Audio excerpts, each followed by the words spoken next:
Welcome to Saturday Live with Thomas J. Bellezza. At the right mindset. Welcome. I am back. I was off last week. I went on a little one. It happens. Sometimes you got to take a little nappy poo, a rest, and but now we're back. We're getting back into the swing of things. It was only a weekend. I'm here right now. We're going to wait a little bit for a few more people to join, but before we get into it, as always, every Saturday and Sunday, I do live videos, 2 p.m. Eastern Standard Time. This video every Saturday, I do educational, etc. It could be advice, whatever it is. But every Sunday is always going to be a book with me, from concept to conception, and that's always exciting. What is up, flowers? Hello, welcome back. It's good to see you. I missed you last weekend. Even though I was eating some real pizza, I still was like, hey, I wish I was on the internet doing the live. Heyo. Hey, how's it going? Hola, ¿cómo stai? Tu sono Tommaso. That's Italiano, though. Hey, I missed you.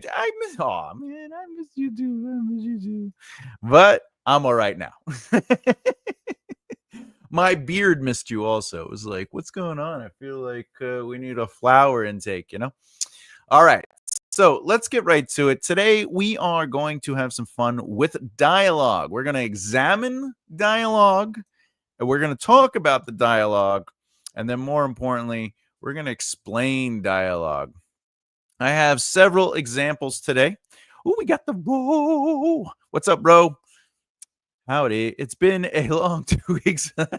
I was just saying that. I was just saying, what's going on? My brain needs, the live. But I did get some good pizza at it, I was saying. So it was kind of worth it. Row. All right. So today we are going to go over dialogue. We're gonna examine dialogue. I'm going to show you how to look at dialogue and what is working, why it's working, and what's really happening. I'm also going to talk about some faux pas. All right, we're going to talk about some faux pas. I know, twiddling the thumbs. I was doing that too. I was like eating a slice of pizza, and then I was like, All right, so we are going to look at dialogue. We're going to examine the dialogue. We're going to talk about what works and what doesn't work. Even though these are all great examples, we'll show the examples, and then ultimately we'll, as is playing Fortnite while watching you. Hey, I appreciate that. Just being here and knowing that you're watching it. But I get it. It's Fortnite, especially because I think the Star Wars stuff is coming here. Hi there, flowers. With that said, the other thing is there are certain quote unquote dialogue rules that everyone talks about, not only just on the YouTube, which is also a great resource for people, just in general, the YouTube college, as they call it. But the advice of successful writers, some of which we will be examining today. And you will notice that their advice is, how do I put it? Advice without context, because they'll say don't do or only do or if you do, right? And then they themselves do it. So it'll be interesting to look at that. We'll also see at repetitive writing, where they say you shouldn't repeat things. Well, sometimes you do, because it creates a rhythm, it creates a movement. So what does that tell us? Well, before we really get into it, you got to understand the rules to break the rules. So it's okay to break the rules once in a while, if not all the time, but it's also important to understand how you're breaking them, why you're breaking it. All right, with that, let's get into it. You all know the rules. You could ask questions about what we're talking about. You could ask questions about your own novels. You could ask questions for follow-up and clarity when we're going over it. But the first thing we're going to do is we're going to do some read, and we're going to do some analyzation. So this is Game of Thrones, first book. This is, I think, chapter 5 or whatever it is. So this is, the king has arrived, but we're sort of, we're moving a little ahead. It's just a very small section. Now, if you notice, I added this chunk, and that's for educational purposes. So I will go over that. I'm actually going to shrink this a little bit. We're going to make it 11. I think that works better, because then I could fit the whole thing in there, right? Yeah, boom. Okay, so let's start off. I'm going to do this to sort of help with breaking it up visually for you. Let's do this. Boop. All right. So this is going to be Edark Stark, okay? I trust you enjoyed the journey, Your Grace. Robert snorted. Bogs and forest and fields, and scarcely a decent inn north of the Neck. I have never seen such a vast emptiness. Where are all your people? Likely they were too shy to come out, Ned jested. He could feel the chill coming up the stairs, a cold breath from deep within the earth. Kings are a rare sight in the north. Robert snorted. More likely they were hidden and hiding under the snow. Snow nod. All right. The king put one hand on the wall to steady himself as they descended. Late summer snows are common enough, Ned said. I hope they did not trouble you. They are usually mild. The others take your mild snows. Robert swore. What will this place be like in winter? I shudder to think. Right? The winters are hard, Ned admitted, but the Starks will endure. We always have. Now here comes the big chunk, okay? This is all the king. You need to come south, Robert told him.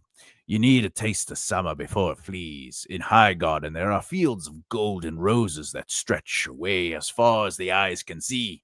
The fruits are so ripe they explode in your mouth. Melons, peaches, fire plums. You've never tasted such sweetness. You'll see, I brought you some. Even at Storm's End, with that good wine off the bay, the days are so hot you can barely move. And you ought to see the towns, Ned. Flowers everywhere, the markets bursting with food, the summer wine so cheap, so good that you can get drunk just breathing the air. Everyone is fat and drunk and rich. He laughed and slapped his own ample stomach and thumped. And the girls, Ned, he exclaimed, his eyes sparkling. I swear, women loose of modesty in the heat. They swim naked in the river, fight beneath the castle, even in the streets. It's too damn hot for wool or fur. They go around in these short gowns, silk, if they have the silver, and cotton if not, but it's all the same. When they start sweating and the cloth sticks to their skin, they might as well be naked. The king laughed happily. All right, so there's a lot going on here, but it seems like it's just exposition. But first couple things, we're going to actually talk about what people say not to do. And then we're going to just break down what is actually happening. Because I want to inspire you to understand that it's okay to do certain things. It's okay to break rules. And, a lot of times everyone's like, you have to do this. But in reality, the rules are sort of, as the pirates say, guidelines. All right. All right. Okay. Okay. So this is basically hello, how are you? Right? So they say don't say hi, how are you? Just get to the meat of it. Get to the middle of the scene. But if you know this scene, the whole intro of the chapter is the king arrives, they explain who Jamie is, they explain who the sister is, they explain who the queen is, right? And then the first couple lines is, I trust you enjoyed your journey, Your Grace. But it is setting up the context of what's about to happen. So the king is going to be talking about his journey. But if you notice, Robert snorted. But then it says Robert snorted again, right? This is one of those faux pas everyone says don't do, but clearly it's okay to do the quote unquote faux pas. Don't repeat yourself, change it up, add blah, blah, blah, blah, blah, blah, right? But it's right there. And it's just an example that it's okay as long as it creates character, it creates movement, it creates a narrative movement, more importantly. It creates a rhythm, it creates a cinematic element to it, right? Because we are giving life to the character when we know that he snorted, all right? Another thing, let's see. A good thing here is there is no dialogue tag for both these parts, okay? And the reason for that is because we already know that this is Nedark Stark talking, so we don't need that, right? And then Robert snorted is technically the quote unquote tag, but it's an action beat, right? So it informs us. So we don't need that dialogue tag, which allows Nedark Stark to talk, right? However, we get a dialogue tag. Now, what is the faux pas they say? You shouldn't really be like he jested, he whatever, he mumbled, he screamed, he complained, he did whatever, right? It should just be he said. Said is invisible, right? That's what they say. You said. But again, Game of Thrones, here you go. Ned jested. All right. So it's adding flavor and element to the words. It's creating texture and emotional truth of the character's intent, right? So it's important to create intent. Now, if everything was like Ned just did, Ned did this, Ned did, right? That might be overwhelming. But again, the rule break here is that it's creating emotional movement. We are understanding the subtext of likely they were too shy to come. All right, we're already establishing the friendship, even though like we all know the story. At this point in the novel, we don't know that they're friends, deep friends, and have this kind of relationship. So this is a good way to seed the relationship before we get to it, just with Ned Jester, because this could have come off insulting to the king, right? All right, okay. Can I just say that I hate said? I am learning to type. Said can be annoying, but there was this. I don't know if I said this before, but Brandon Sanderson said once. He goes, people are always they're always asking me. He's like, I hate that I have to use somebody's name a lot, or I have to, and it's like just use the name because it's not important. Said is only important to create beats or a rhythm, right? If you're going to use anything more than said, it needs to have purpose like this. It needs to create context, right? So if it's not going to do any of that, but you're trying to create a rhythm or a beat or a pause, which is what's happening here ultimately, said is the easiest way to go. It's just quick and easy. Is it fast paced to say said? Well, that's a great question, actually. Um, it's not necessarily fast paced because remember, pace is the speed at which information is presented to the reader. So information would be anything that would create context, or would clarify, or would inform or expose. Right. Said is used as a rhythm controller. Right? It's a beat. Now that's different than pace. Pace is just literally the information that's being unfolded. If you're talking about like a fast read or a slow read, which is not the same as pace, said would create a faster read because said is invisible, right? Like for the reader, I mean, yeah, yes.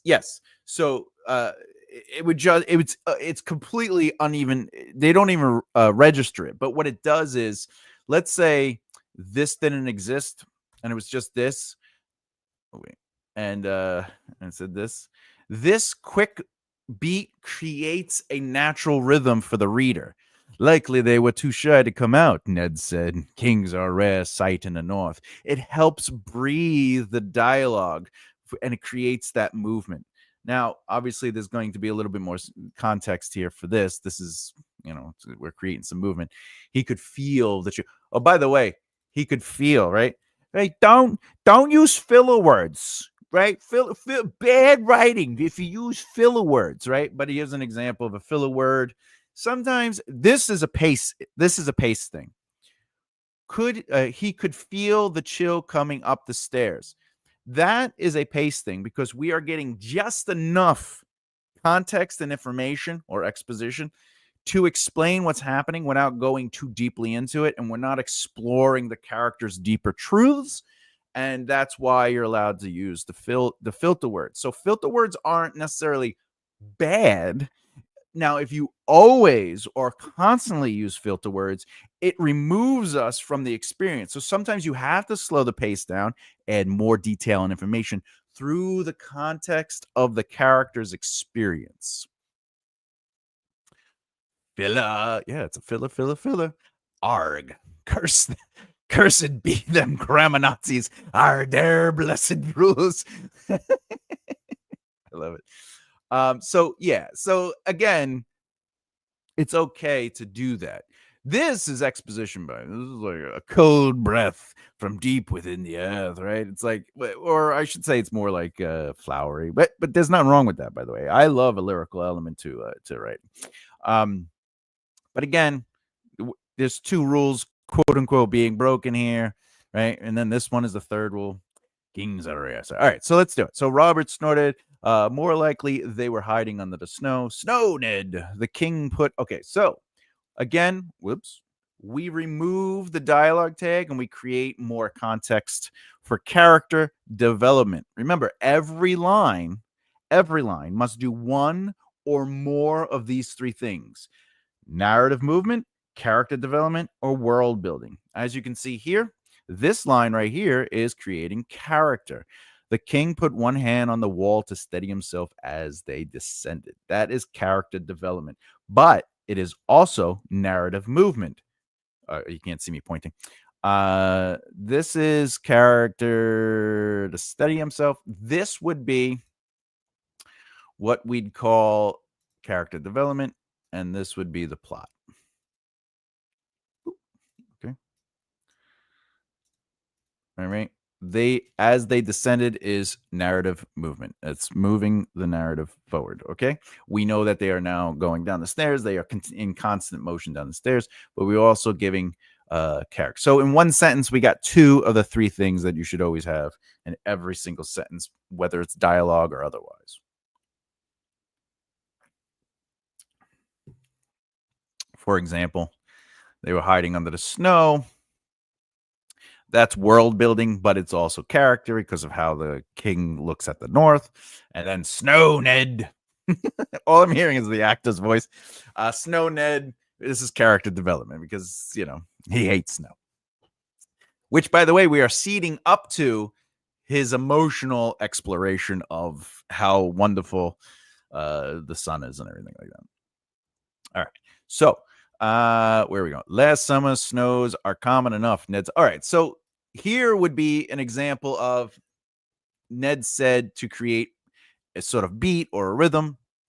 It's not necessarily needed, because we know that Robert just talked, so we don't need the dialogue tag, but it helps by breaking up the thought, which creates a natural reader's rhythm. And as it is, late summer snows are common enough, Ned said. I hope they did not trouble you. They are usually mild. So there's a lot of nice things here. This is world building and character development, right? So world building, late summer snows are common enough. World building, Ned said. This is all one sentence. Okay, I hope they did not trouble you. Character relationship building. We are learning about who they are and who Ned is by his behavior. Okay. And then they are usually mild, again, is world building. All right. Now we get to the others. The others take your mild snow, right? Robert swore. So this would be an example of, hey, you should just use said, right? But you don't have to, is my point. We already have Ned jested, Robert swore, and Ned said, in the matter of 1, 2, 3, 4, 5 back and forths. All right. It's such a small detail to concern yourself with that it's not something you should be concerned about, is what I'm saying. As long as it helps with character development or rhythm or moves the story forward, it's okay. But if it was Robert swore, if it was the others take your mild snows, Robert swore, what will this place be like in winter? I shudder to think, he said. That's when now you have to start saying to yourself, maybe I should take some stuff out. If this was just this, like that, you wouldn't need a dialogue tag. You wouldn't need rhythm control. Just put it there. But as you can see, R.R. Martin continues to use a dialogue tag to help with rhythm, but admitted is a character development. All right. So you have to remember that when you're right. Remember, this, by the way, this is from Ned's POV. So when you're writing, not only should the narrative reflect the POV's character and what they are noticing. For example, Ned noticed that the king.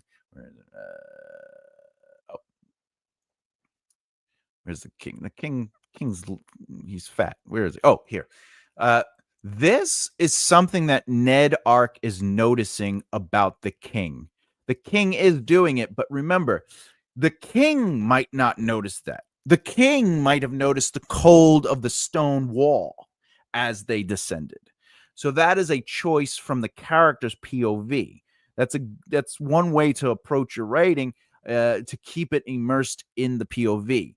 Um, and also it says the king. So Ned Ark would think of Robert as the king. So he is noticing the king, who's fat and lost his structure because he used to be this big, powerful guy, leaning on the wall. So when you're writing, not only should your narrative descriptions and prose and all those elements be written through the POV of the character's experience, it's what they are noticing, not necessarily what you want people to notice, but how they tag that is also going to influence the character. Okay. If it's not going to do that, then swore wouldn't be interesting. So Robert swore is a choice. Remember, writing is easy. Being a writer is hard. Being a writer is all about making choices, about asking questions and making choices. Swore is absolutely a choice because it defines the character. So if it's not going to be swore, then as earlier, just make it said. Robert said, and that creates the rhythm. But if you can add to the character's development of who they are, then have at it. But if you also notice, this is something else I want you to notice about the dialogue. Ned jested, and then there's like sort of an action beat, right? He is either defining who is in that moment at the beginning, or he's allowing longer thoughts to be broken up. If he doesn't do that, then he's not using a dialogue tag or an indicator, a qualifier. Like this is a qualifier. It qualifies that this is Robert. Okay. So that's something to think about when you're writing your dialogue. Do I need to qualify this dialogue? Is it quick and right to the point? And right? Or do I want to create a rhythm to it? If so, is said enough to create that beat? Do I need an action movement? Or more importantly, should I build on the character development by adding whatever, swore, or in this case, the winters are hard, Ned admitted. That's almost saying that he agrees with the king and he agrees with that statement. But then he says, but the Starks will endure. We always have. Okay, so that's obviously world building and character development. But the winter element is also plot, just so you know. That's narrative movement because we know winter is coming. So every element here of the dialogue is either moving the narrative forward, world building, or character development. It has a purpose. It's not just like two people, they're not just like, hey, how's everything going? Right. But if I may, if spoiler alert, Ned Stark ends up going to King's Landing, but Robert is here to ask. Obviously, he says you need to come to the south, but he's leading up to I want you to be my hand. So the king is basically talking poorly about the cold in the north, and he's just sort of like trying to manipulate, but like as a friend would do, you should come out. You should come out. I got a lot of good. We got great pizza, and all this. I'm just saying, maybe a weekend. Come out for a weekend, but really, I have a job for you, right? So there's motivation and intention behind the dialogue. It's not just dialogue for dialogue's sake. It's helpful that the changing tags help to show emotion and attitudes of those speaking. Yes, yeah. That's one of the important things is, dialogue tags, if you're just using a dialogue tag to just, be like Robert swore, to be like just to create action or movement, but like in your mind, like, oh, what would this look like on screen or whatever the case may be, that might not be as useful. Like, oh, he rubbed his chin. Well, is he rubbing his chin because that's a character choice, or is he rubbing his chin because and I'm not talking to you, Roy, I'm just talking to just in general, the royal you, is the character rubbing their chin because it's a choice, or are they rubbing their chin because the writer was like, oh, I want to break it up a little bit and give some movement? And that is a real question to ask because you have to make the choices right. All right, so okay, right off the bat, All right, you need to come south, Robert told him. That is a command, almost like you need to come south, buddy. Right? But then he lightens it up, right? Where's this long ass? Uh you need to come south. Starman's flower. Okay. To give you an idea, this is a long, quote unquote, long-winded piece, right? Let's do this as red. All right. This is this whole thing is a monologue, obviously. Let me break it up a little bit more for you. Okay. One of the things we hear often as a rule, and by the way, I'm just explaining the rule, and then I'm going to explain how it's not a rule that is meant to demand your writing. Don't write long monologues or big chunks of, break it up. Like, don't just have them talk, like create a back and forth. As I'm one to very much suggest, hey, seed that out. Sometimes a monologue is important. Sometimes a monologue is doing something. If he was just explaining the South, that's bad. But we know he's trying to manipulate or inspire Ned. We should say inspire Ned to be his hand, which he is going to. After this moment, he basically, he has that moment with Ned Ark's dead sister, who Robert loved very much, which started the war actually, and he's like, "I want you to be my hand," right? So he's just sort of like feeling the waters and teasing the waters to get him here. So this is an important rhythm or beat, right? But if you note, oh, by the way, don't use M dashes. If you use M dashes, it means you're using AI. Well, R.R. Martin is using AI because there's an M dash in his writing. I hate to break it to people, but M dashes are a part of the grammatic value of the English lexicon and grammar element. So you could use M dashes. I love M dashes, but now every time I put it in, I have like this like, oh, I don't want people to think I use AI because I'm not using AI to write. But they're gonna be like, he used the M dash. M dash is. It's like, no, this is R.R. Martin. There is an M dash. They have a purpose. They exist. So it's okay to use the M dash. M dashes are not bad writing. All right. But sorry, I had to do that. Okay. You need to come south. And then he breaks it up because it's going to be a quote unquote long-winded moment. When you're writing your dialogue, you have to make choices based on what you will how you will create the rhythm of the read for the audience, because they have to see the character's movement of their speech, right? Because most people don't go, you need to taste the summer before it flees. In High Garden, there are fields of golden roses that stretch away as far. Like, no one talks like that, right? So commas, periods, M dashes, all that is creating the rhythm of the dialogue. All right. So you need to come south, Robert told him. That rhythm is setting up the context for the speech. Right. Then he says, you need a taste of summer before it flees, period.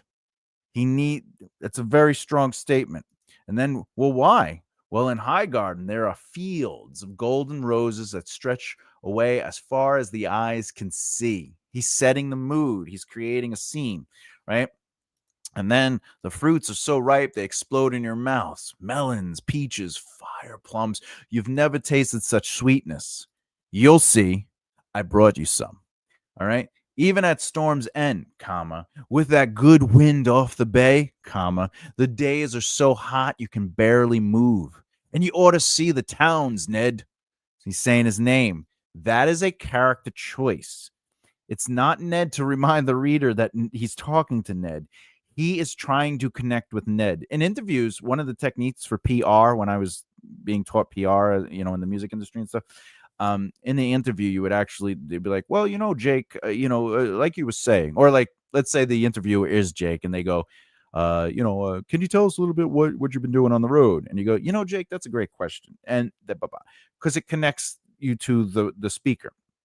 So Ned right? You ought to see the towns is also a slight attempt to inspire Ned to check it out, right? So there is like purpose in these lines. He's not just talking. So you ought to see the towns, right? Well, why? Well, because this, by the way, this is logical narrative movement. Why should I see the towns? Because there's flowers everywhere, comma. The market's bursting with food, comma. The summer winds so cheap and so good that you can get drunk just breathing the air. So what is that movement? The flowers everywhere. I want you to know that. The market's bursting with food. I want you to know that. And then the big sell. The summer wine's so cheap and so good that you can get drunk just breathing the air. And then he says, everyone is fat and drunk and rich. More enticement, right? And then he laughs to himself. We create an action beat. He laughed and slapped his own ample stomach and thump. And the girls, Ned, he exclaimed. His eyes sparkled, right? Oh, don't use.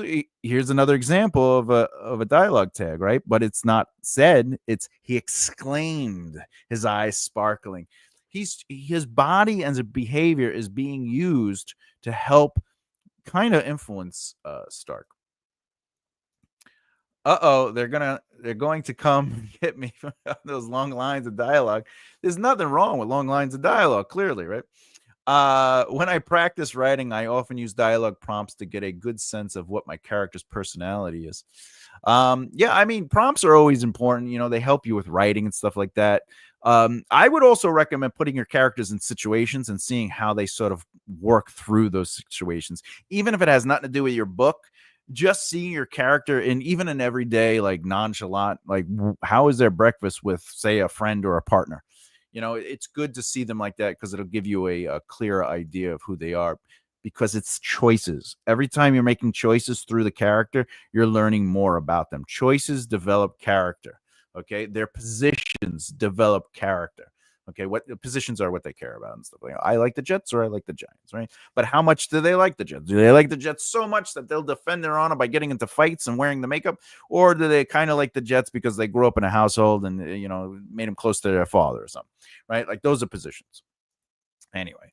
All right. The king laughed happily. All right. This is an action beat. All right. So that was just a quick, well, that was a long 30-minute example of me breaking down the Game of Thrones and showing you how it's all about choices. It's all about movement. It's creating rhythms, right? It's also, please, for the love of God, you're allowed to use M dashes. It does not mean AI is writing your stuff. It does not mean AI is editing your stuff. M dashes are a natural part of writing. I love M dashes. I believe I could have got away, not me, but I believe he could have got away with a semicolon, but the M dash creates a different kind of rhythm, right? Because if I was reading this, because I'm actually going to show screenwriting at the bottom for dialogue practice. I'm going to show you like why it's good. But in screenwriting, the M dash also means cutting off an idea. So you're either cutting off your thought and moving to a different idea, which is what's happening here. The fruits are so ripe, they explode in your mouth. Melons, peaches, fire plums. You've never tasted such sweetness. It's a character movement, like a semicolon or, is not necessarily a redirect of their line of thought. Anyway, any questions on what I just went over with Game of Thrones and the scene and how dialogue works? Is there anything you want me to clarify? Is there anything you're seeing that you have trouble with or that you're really good with and you kind of, maybe bring some sense to it? M dashes are your friend, but use sparingly, much like any other tool.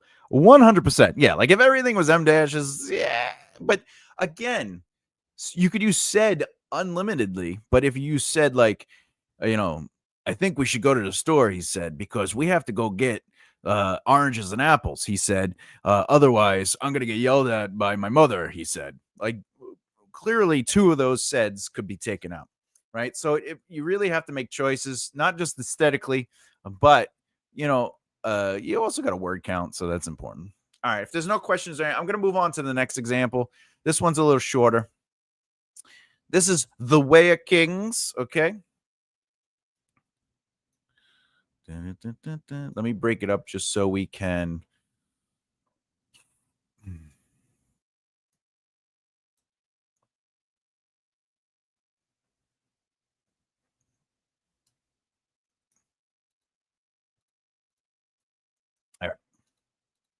Okay.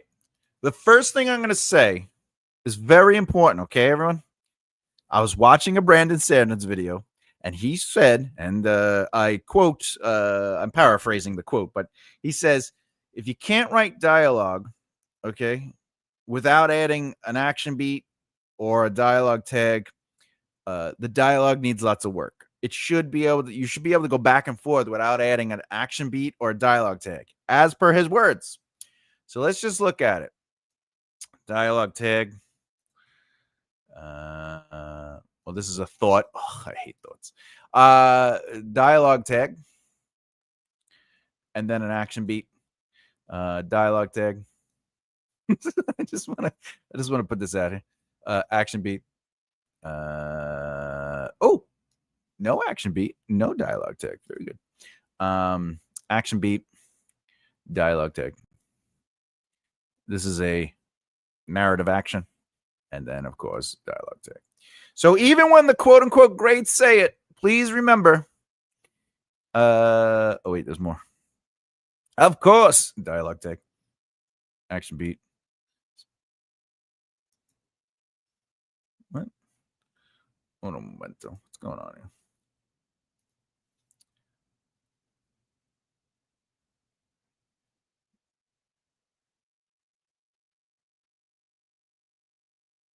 Huh. This is confusing. Of course, then it said smiling. How could the man smile? Oh, this is in his head. That's all in his head. All right. Okay. Anyway, more dialogue text. Okay. So he said great dialogue usually shouldn't have action beats or dialogue tags. You should be able to just go back and forth. There should be, chunks of where it's just back and forth. Otherwise, it's quote unquote not, it needs work, the dialogue. As per the example, clearly it's just a matter of him saying something, but not necessarily following the rules. I agree with this explanation on the screen. You can use dialogue tags, you can use action beats, whatever works for you. It just needs to have purpose. And again, here's said, asked is as good as said, but here's shouted. That creates a character development, okay? But if it doesn't, it's just said, which creates the rhythm breakup, okay? Now the reason this is here, I'll be honest, is because we have we need clarity, right? So well done, Kaladin said, right? And then he says this thing, and then Shen thought, or Chen, whatever his name is. So now Kaladin's going to speak again, but this third person, if there's no dialogue tag, we could only assume it was Sen. So there needs to be some sort of indicator or qualifier. He could have either said, Dalit adjusted his sword to his side, that dip next to the two boulders on the far right. But it's fine to do this because you have to do that. But what he does is he breaks it up by using an action, a qualifier, right? Kaladin shook his head. Footing's too rough. All right. Then we know this is Dalit. Perhaps it is. What about the short hill over there? Right? So we know that they're having a back and forth. Okay. The men raise their spears, blah, blah, blah. So the reason he's using so much said and so much ask, and again, there's nothing wrong with that, is to keep clarity. Remember, one of your jobs as a writer, other than asking questions and having answers to those questions, is clarity. When you're doing line editing, when you're reworking dialogue, when you're reworking narrative, anything, it's all about clarity. It could be as pretty prose as you want. You could do lyrical. You could do a little bit of purple. But at the end of the day, if it's not clear what's happening, you need to rework it. And it can't be clarity to you because you have the bias. You know what you're trying to do. So when people are reading, that's something you ask for. What's happening? Is it clear? I have this. I was just handing in some new drafts to one of the kids that I mentored that's like now like a writer. And I said, look, he felt bad. He's like, oh, I saw a line that I go, bro, it's like the third draft. Like, just if you see something that doesn't make sense, that needs clarity, tell me. I didn't have any line editors yet. It's still just me doing the work, And he's like, oh, okay, okay. And so it's all right to have that kind of line editing, even in the process of beta readers and alpha readers. But ultimately, clarity, clarity, clarity, clarity. All right, so let's read this and see what happens. Well done, Kaladin said. I paid good money to get that boy away from Gar. That man's so incompetent, he might as well be fighting for the other side. What? Shen thought. Why would anyone pay to get me? What do you think about the field? Kaladin asked. Several of the other spearmen nearby raised hands to shade from the sun, scanning the rocks. That dip next to the two boulders on the far right? Dalit asked. Kaladin shook his head. Footing's too rough. Perhaps it is. What about the short hill over there? Far enough to avoid the first fall? Close enough to not get too far ahead? Kaladin nodded, though Shen couldn't see what they were looking at. Looks good. The rest of you louts hear that. That's funny, actually. The rest of you louts hear that? Daladin shouted. Okay. Which is nice because this is him being directed to the group, right? So it's important that we know that he shouted because it's not an intimate conversation. It's a character choice, and it also directs the narrative. It creates quote unquote movement that he's not shouting at the people he's talking to. He goes, the rest of you louts hear that? And you want to know that he's shouting to everyone else. And then, of course, what is the logical narrative movement to it? The men raise their spears high because yes, we did ultimately. All right. Keep an eye on the new boy, Dalit, Kaladin said. He won't know the signs. Of course, Dalit said. Just use the names. It's okay just to have the names. You want clarity. Who's talking? What's the spatial reality of things, right? So Dalit said, smiling. How could the man smile? The enemy army was blowing horns. Did that mean they were ready? Even though Shen had just relieved himself. Oh, yeah, because he peed earlier. He felt the trickle of urine run down his legs. That's funny. The scene before this, he's like, did you pee yet? And Shen's like, no, I didn't have time. He's like, go pee, because if you don't pee, you might have to pee while you're fighting and you could get killed. And he's like, all right. So he peed, but he still peed himself. All right, anyway. Okay. Let's see.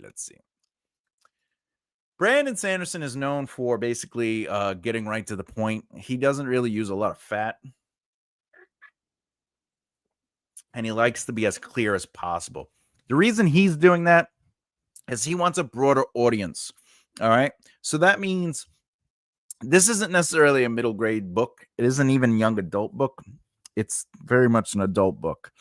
But the way he writes and the way he clarifies things and he just keeps it straight to the point and simple is because he wants people who are young adult to read it or anyone else. So you can enjoy it as an adult or a young adult or even middle grade, right? I would say middle grade probably shouldn't read this because there is violence, but whatever. All right. But if you notice, everything is very clear, but he also creates the rhythms. And again, we're looking at dialogue and we're creating rhythms. Okay. Well done, Kaladin said. I paid good money to get that boy away from Gar, period. That man's so incompetent, he might as well be fighting for the other side. All right. Also, we have he's responding to what happened, so that's narrative movement, whatever. But it's also character development because he is complimenting, he's encouraging. Okay. And then this is this is narrative, or I paid good money to get that boy away from Gar. So this is character development and narrative movement. Also, this is world building, so it's doing all three. That man's so incompetent, he might as well be fighting for the other side. This is a mixture of both character development, but also world building. All right. But there is a touch of narrative because we're seeding what's to come, if you know the book. All right. But anyway, then there's like a brief aside, right? Because this is through Shen. Shen is the POV. And it's like, what? Shen thought, why would anyone pay to get me? Like, I don't know, Shen. By the way, Kaladin's one of the best characters in this book. Anyway, what do you think about the field? Beat pause, Kaladin asked. All right. Several of the other spearmen nearby raised hands to shade from the sun, scanning the rocks. If you look at this, where is this? What do you think? Okay. So this The reason, technically, you could say this line should be here. I'm just giving some example of writing notes because it feels like a new beat, a new movement. Because every line or every passage or pro is created through movement. So if it's a new movement or explanation of something, you would create a new line for it. In this situation, this is a continuation of the movement. What do you think about the field? Several of the other men raised their hands, right? So it's not a new movement. Okay. It's within the same movement. That's why he kept the behavior of others, not only because Kaladin is seeing. So instead of writing, Kaladin saw several of the other spearmen nearby raise hands to shade them from the sun, right? This is through Kaladin's, he is, as a character, watching them do this thing. Okay. So that's why it's a part of the same movement or the same pro in this situation. Okay. Then we're just this is just to keep clarity. We Dalit asked, right? But that dip next to the two boulders on the far right, right? So there, what's also happening is spatial analysis. We're learning the area because there's a fight coming up soon. The characters are also planning and strategizing. So there's a whole bunch of stuff happening, and it is a conversation where it feels like it's just back and forth. They're just talking, but they're actually setting things up, right? But in a very clear way. He's just being like, look, there's boulders over there, there's the rocks there, there's a valley over there. Hey, we have spearmen, right? Because they have a whole team of spearmen. We have people that Kaladin is asking people questions. He's he's a leader that is, this is all character development. He's a leader that's involved in getting other people's opinions and thoughts, right? We also have Shen, who's not necessarily what I would call the greatest warrior of all time, right? So there's a lot of movement going on with the dialogue. It isn't dialogue for dialogue's sake. It has purpose, but within that dialogue, we also see action beats and dialogue tags having a very specific purpose. The dialogue tags are for clarity in this situation, for rhythm and breath in this situation, and down here. Okay. All right. And it's okay to have the action in there, but sometimes it's also all right to just have dialogue. So you don't have to always give action beat or a dialogue tag to stuff. So let things be broken up by variations. But also, as you can see, of course, Dalit said, smiling, this is dialogue with a dialogue tag and an action beat. But then it becomes internal processing. There's no dialogue here. There's no internal thought. It's not this. It's not italicized, right? So yeah, it's okay. I was just looking at the original. It's not italicized. So italic. It is no, they didn't italicize it. All right. Anyway, but smiling, all this is internal processing. So this is all one big movement because through it, he's like, of course, down and it's smiling. Like now that smiling is a character choice that's informing, of course, and his feelings on all this stuff. And then we get a little bit of context to it, which this is the clarity element of how Brandon's, he just basically tells you what's going on. Like like with my writing, there's a little bit more there's a learning curve for the audience. They get to be sort of part of the discovery, and there's a nuance element to it, but there's clarity in the spatial and the character movements and stuff like that. But the behavioral elements are there. I'm very behavioral, so it's like watching a movie, right? But in Brandon Sanderson's thing, he wants people to be able to read the story without having to try to put two and two together, other than a narrative movement. So here he's just telling it how it is. All right. Any questions on this example? What I went over. If you need clarity for anything, some of the rules we talked about is that if it's making sense, let me know. If it's not making sense, please let me know. I have two more examples, right? I have three more examples. I'm only going to do two more. I'm going to do Name of the Wind, and then I'm going to do the dialogue from the screenplay. And the reason I'm going to do that is I'm going to show you something that I learned and what's important about dialogue and how it helped me with my dialogue in long form narrative. But we are going to do one more quick example. Oh yeah. All right, where are we? Okay, let's see what's going on. Boop, boop. Yeah. Oh, What we got here? I hope I'm going to remember all this when I start. You know, you can always just rewatch the videos or have it played in the background. I'm just saying, like,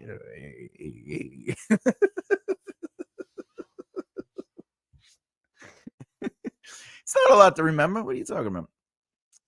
It's easy. It's easy. It's all easy. Okay.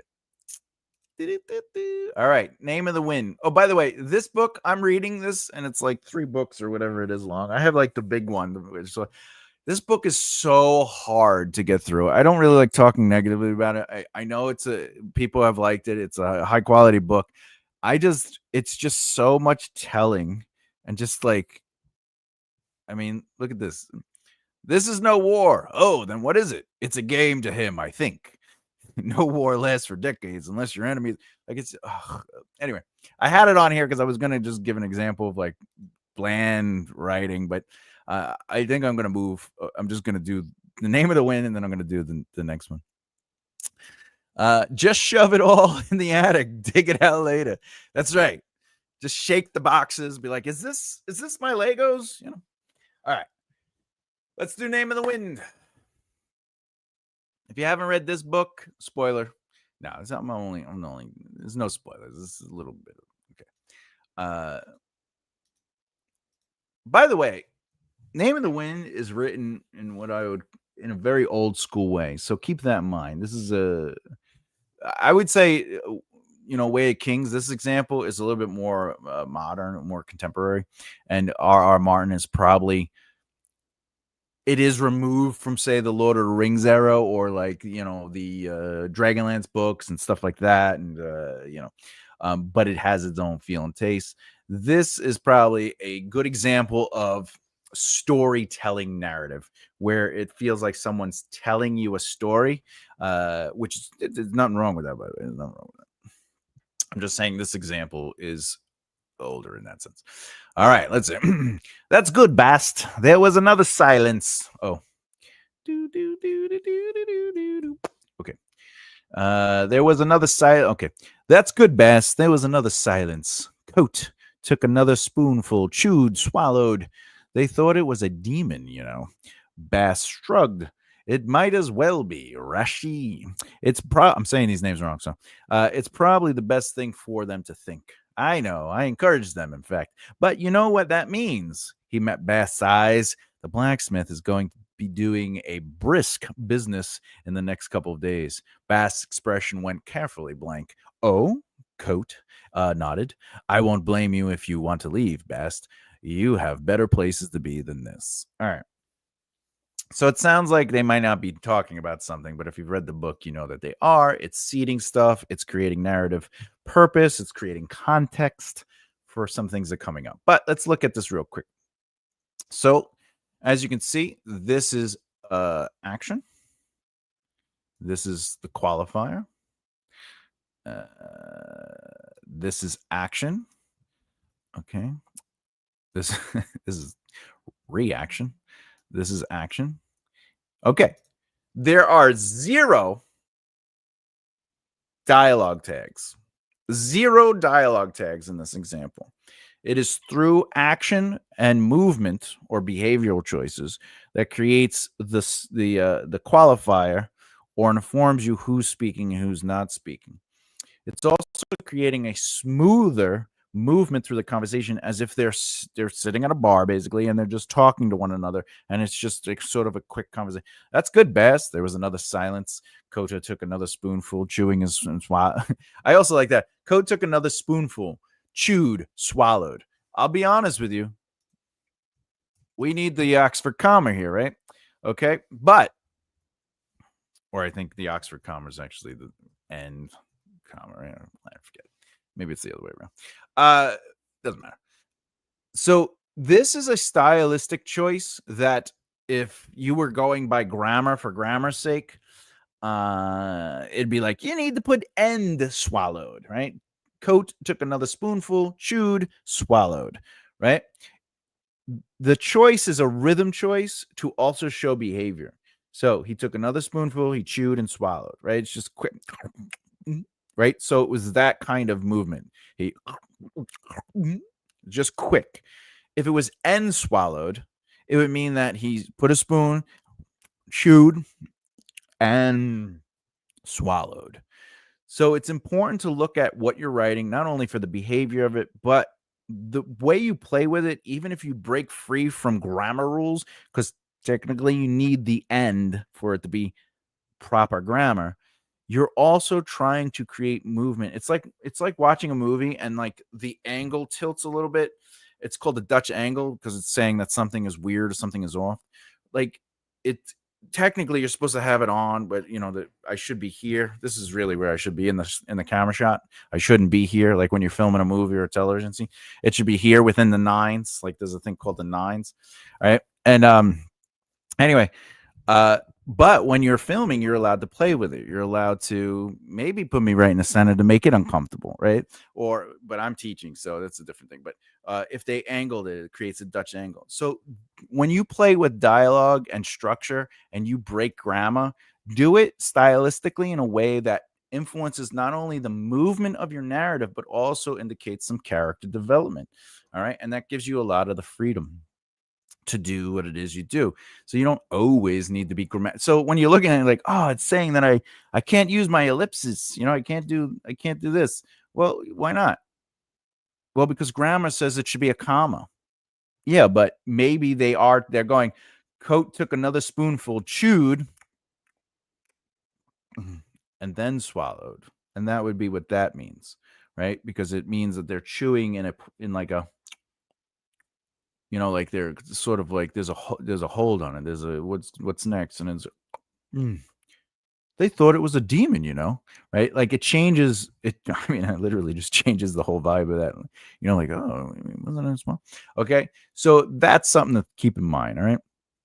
The other thing I notice a lot about this is look, name, name, name, name, name, name. So not only is the name in the action, the name is in the dialogue. So that's something that people say you shouldn't really do a lot. I'll be honest with you, I kind of agree with that because even in like screenwriting, they tell you like one of the rules is like how many times are you going to say the name? Now there are some. The rule to break that is clarity.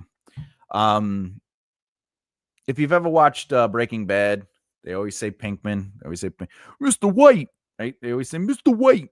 Okay, he always says his wife's name. He always whatever the case may be. Okay, they always say Hank, Hank, Hank, Hank, Hank, Hank. Right? They're always saying that.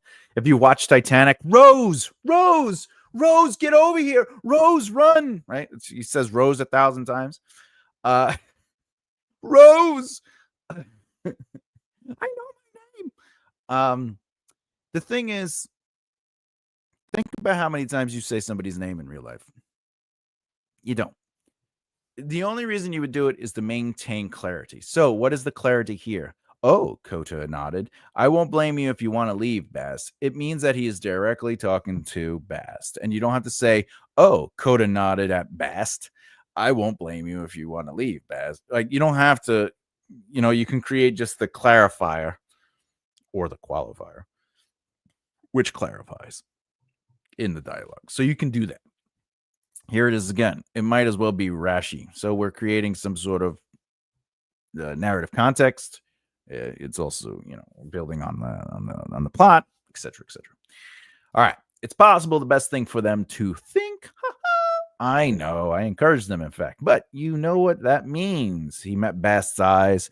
I like that. That's better than saying he looked at Bast. Right? Because what is the difference between he looked at Bast and he met Bast's eyes, other than you're not saying looked, because looked is technically a filter?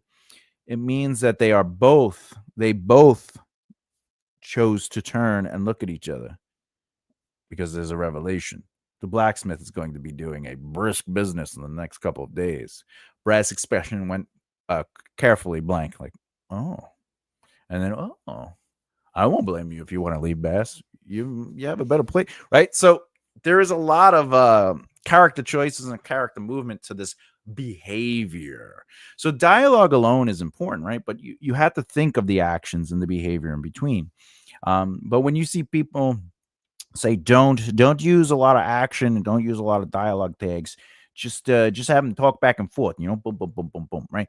But you want to create character behavior, but you don't want to overdo it. Obviously, if we go back to what pacing is, pace is the speed at which information is presented to the reader. Obviously, if I have these, like let's say this said, "That's good, Bass." There was another silence. The room slowed around, around coat, taking another spoonful, chewed, swallowed, gave it a second. Gave it a second in the words of his friend, as the taste of basil filled over his tongue. They thought it was a demon. Like that would be a slower pace, right? Because there's more information being presented. We are experiencing what Coat is going through. Not only is he thinking through his chewing, he's using his chewing as an opportunity to think, right? He's using it to slow the conversation so he can put a thought together. And then he's like, "All right, Dave," right? So behavior can be good, but you don't want to overdo it. Like what I just did as an example might be too much, especially if I did it for every single dialogue, line. If every dialogue line had these long, expressive, immersive moments, it might be too much. But this is all quick and fast. It's creating a rhythm. That's good, Bass. And then there's a nice action thing. And then it's creating a visual too. We are visualizing it. And then he says this thing. This creates the qualifier and it just gets the line out. And then this long sentence has a beat breakup. So I know I encouraged them, in fact, but you know what that means. He met Bass's eyes, it creates the rhythm. The blacksmith is going to blank, blank, blank. And then the same thing with this. This is a long sentence that is broken up with the dialogue tag to create a rhythm. Oh, Coda nodded. I put right. This is actually not a dialogue. This is a action beat. And the reason is because it's not a said, head, or whatever the case may be. It is a period and then a capital. Well, it would be a capital because it's his name. But anyway, he is doing a behavior. All right. Any questions on this before we go to the screenplay dialogue that I hope will help moving on? Any questions that you have? Tell me, why'd you have to make things so complicated? Life seems like a joke. Ara Levine. Can't go wrong with Ara Levine. He's to be in love with that Canadian queen. All right. Then there was that other girl that came from Canada that was like a pop singer, My boyfriend's boy. What is that? A boy. I can't remember. All right, let's move on. Okay, if you haven't seen The Rookie, it's a really fun show, especially the first 3 seasons. We're going to read this, and then I'm going to explain what's happening. I'm going to break down the dialogue.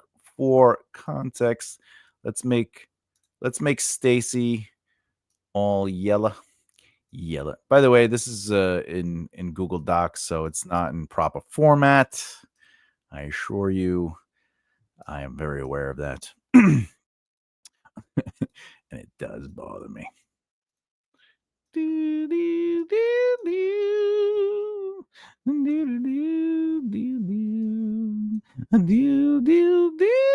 Okay.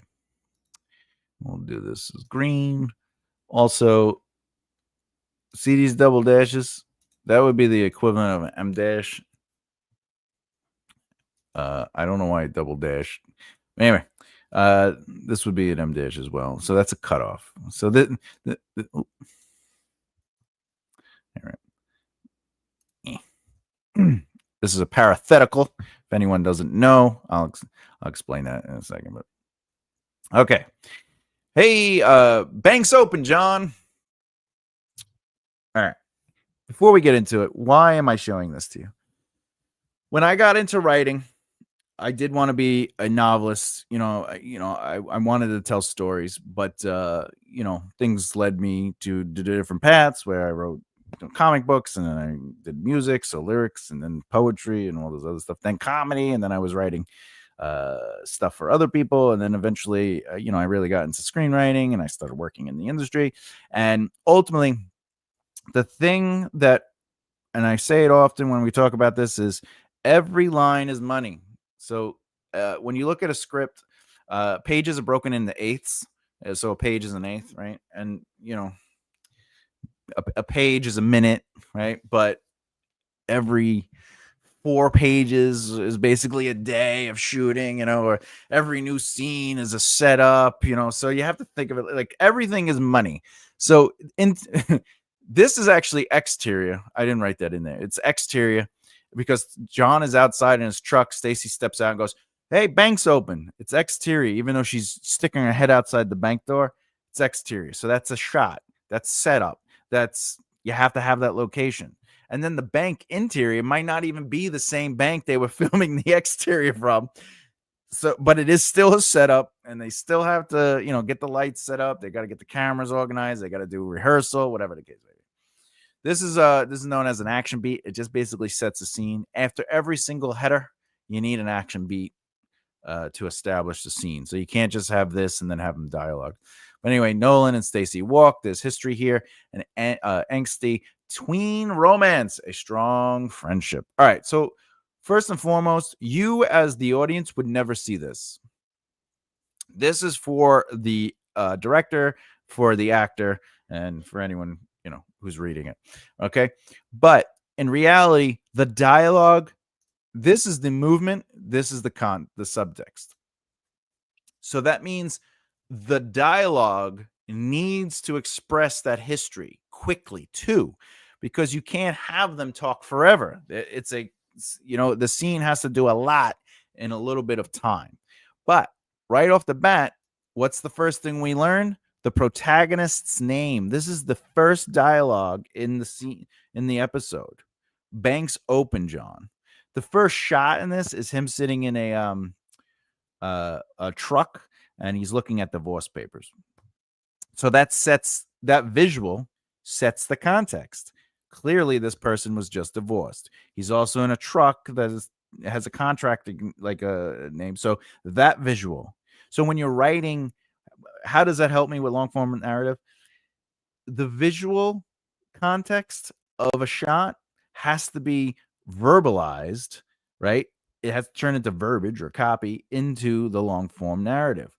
But those things are important for context, but they aren't exposition.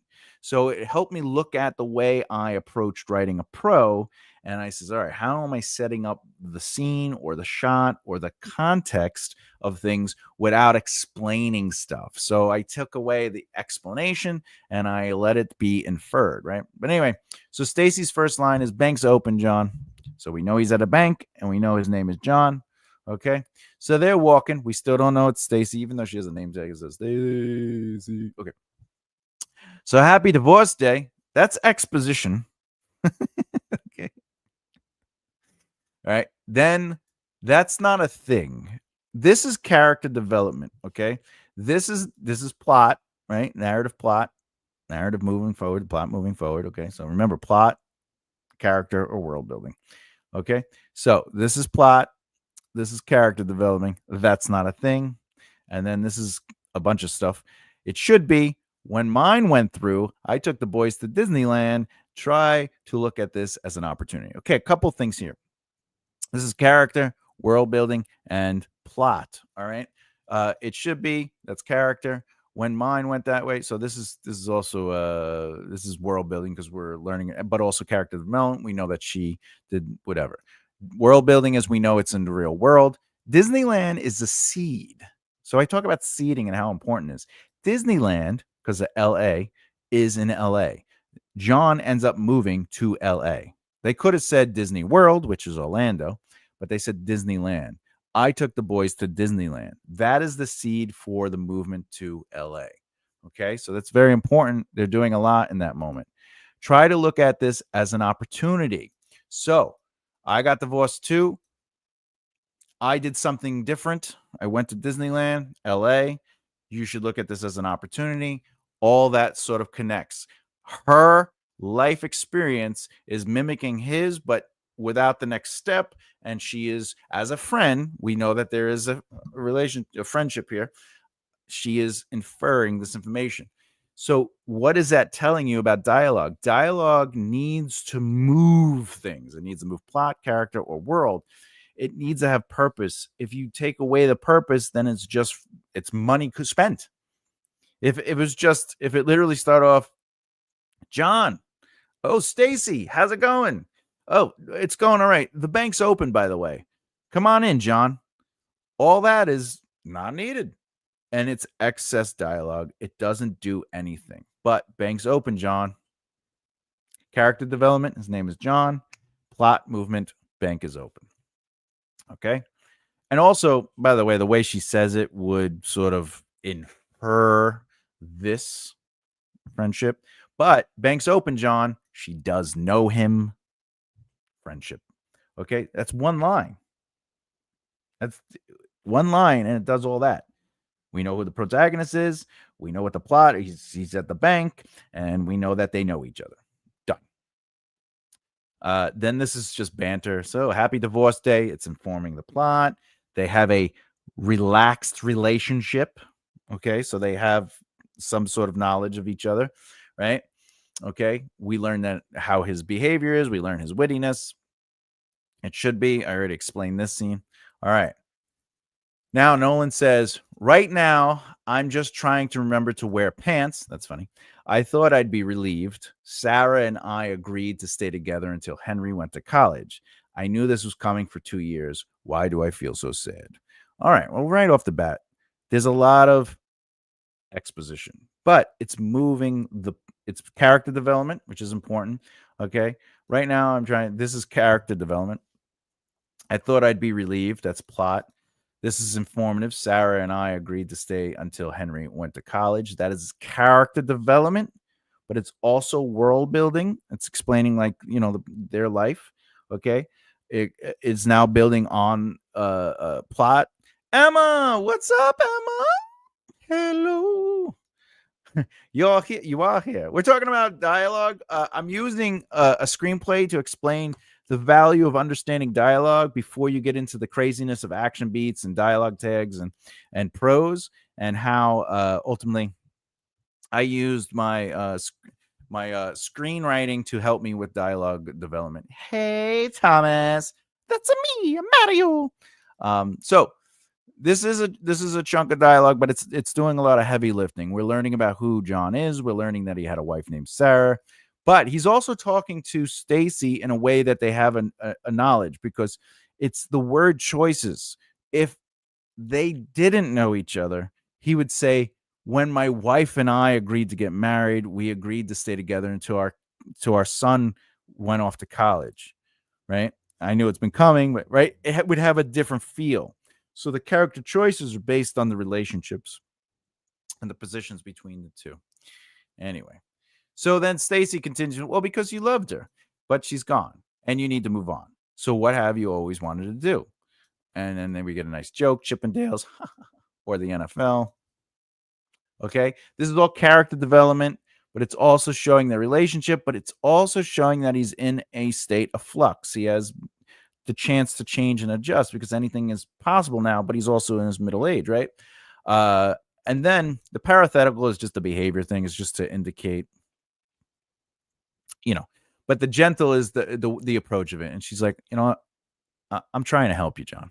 Right. And then he's like, I know, but I just lost. I bought a self-help book, made the cashier put it in a brown bag. That's very funny. I can't bring myself to open it. Who am I? Right. So he's lost. He doesn't know who he is, all this stuff. Right. Healthier question is, why? Who do you want to be? And he goes, I'll let you know when I figure it out. Okay. Now, if we were writing this in a novel, we could add a bunch of other stuff that obviously would create more subtext. It would allow us to have a little bit more behavior, right? But ultimately, just reading the dialogue, not only do we see the different character voices, like if I took away Stacy's name and John Nolan's name, we would still see one person is talking and another person is responding and vice versa, right? There's somebody that has a little bit more confidence in this scene. Everything that Stacy says has confidence because she's not dealing with the big blow of divorce, right? And everything that John is saying, the voice of that character is unsure.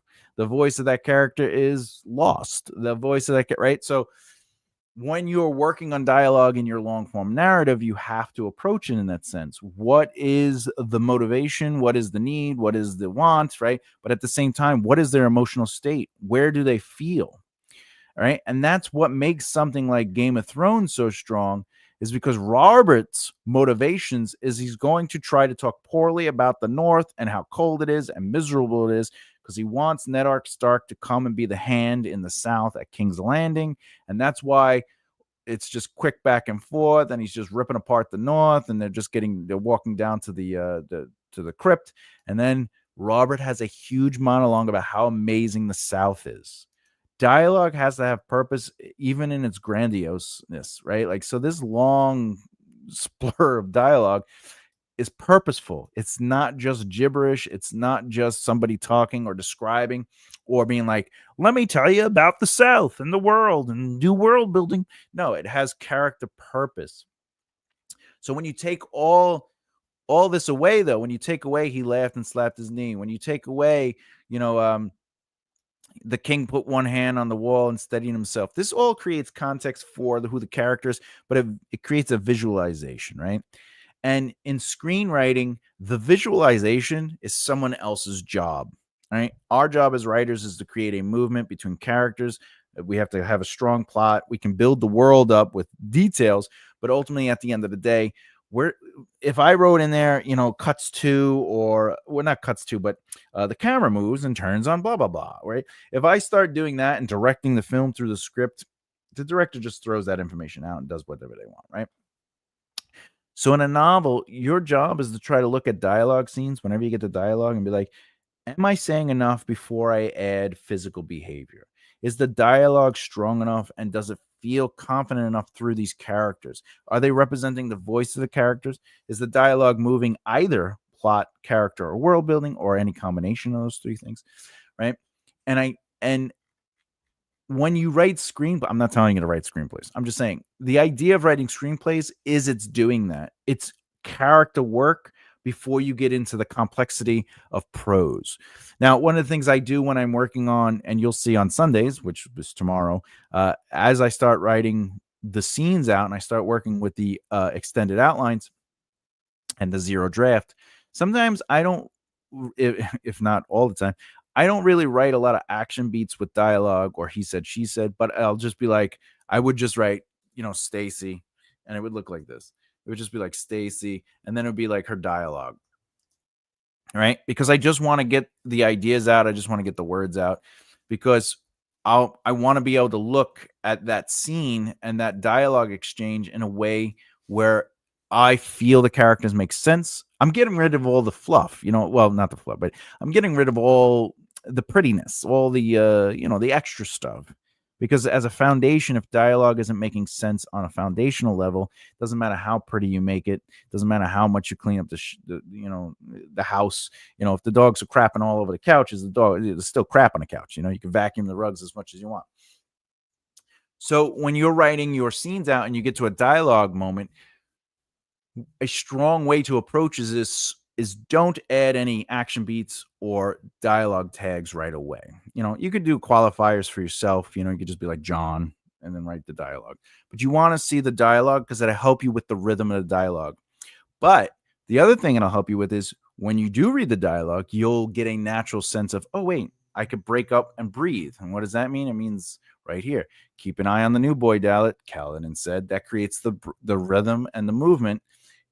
He won't know the signs, right? So at first, this might look like this, right? And you might be like, that's a long sentence. It might be better if it had the beat, the breakup. It's the same thing with anything, right? Like if this was, I think I did this before, but if this was just like this, right? You're saying, well, but Thomas, it's not pretty. It doesn't have the character, right? But it says exactly what it needs to say. Likely they were too shy to come out. Kings are a rare sight in the North. And if that makes sense and we feel the conversation, then when you go back, you could add the character movement. Ned gestured is character development. He could feel, obviously that's a filter, but he could feel the chill coming up the stairs, a cold breath from deep within the earth. But he's also, that's building world, right? But it's also creating plot movement because we know that they're going down, but it's also starting to build atmosphere for the catacombs because they're going down to see the dead sister. But anyway, all that stuff can get in the way of you writing clear, concise, and strong dialogue. So at first it might behoove you to focus on dialogue when you're in the dialogue moments of your scenes, and then go back and start adding more of the movement, more of the character stuff, more of the he said, she said, more of the Robert swore or just Ned gestured. So that's something important. All right, it's 1:20. Let's see. We'll give the floor to everybody. If you have questions about everything I went over today, the scenes, etc., please ask in the comments section. I'm happy to answer any questions. And of course, if you have any questions about your own writing or your stories, look, my camera's getting all messed up. Let's see if I can fix this. How's that look? There we go. Is that better? Yeah, it looks better. Okay. Floor is yours. Questions about writing, about your books, whatever the case may be. I'm here to answer it and drink some Diet Cherry Pepsi.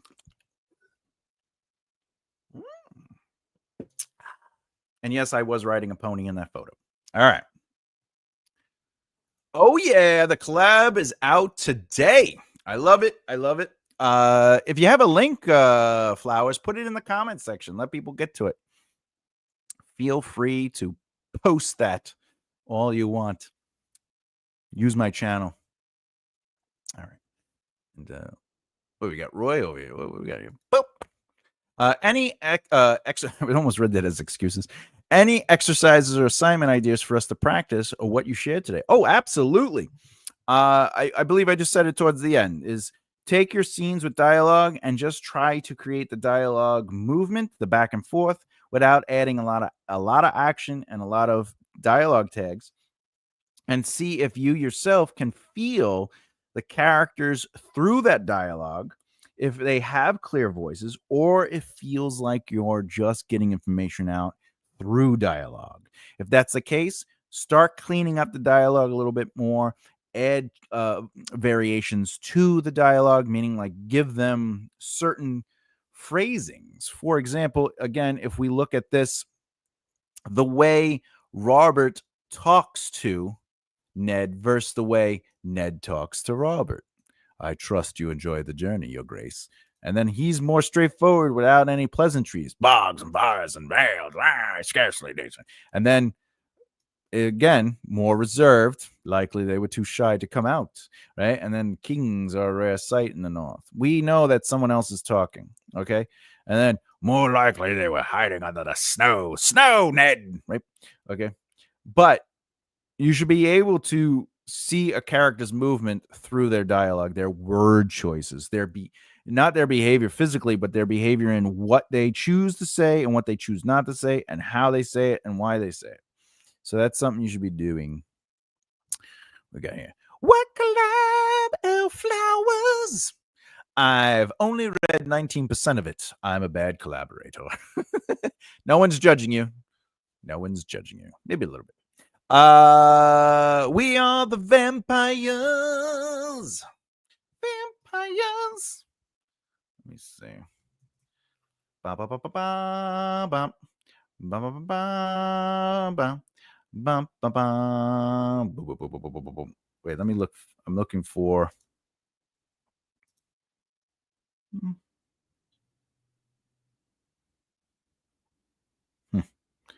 Interesting. All right. Boop.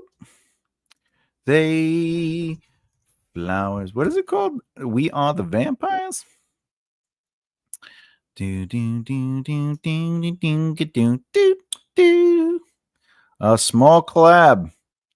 The vampires. There it is. Why don't they have a link? I want a link. Boom, boom, boom. Oh, maybe this is it. Small bind. I don't know. I can't find the link. It's called Love Potions. Oh, what is it? Cause you have to join. Oh, you have to join the group. Okay, that's how they get you. That's how you get you. Love Potions and Love Notions. I love it. Love Potion number 9. All right. Well, I'll tell you what. If you could get me the link, you could pop it right in the thing. You could pop it right in the thing. I gotta fix this. My whole setup is messed up since I came back. Whatever. Whatevs. Okay, look at that. Look, you can see my background. Whatever. Whatevs. What if I could do this? Boop. Hey, what's going on there? There we go. Okay. There we go. Wow, I'm all down now. Let's fix that. Yeah. Okay. It's called Love Potion and Love Notions. Yeah, if anyone's interested, there's a collab, but you got to join the group, which there is a link on Elflower's Facebook, if I think her fan page, and yeah, it's there. But I will, yeah, if I can find a link. If I can find a link, let's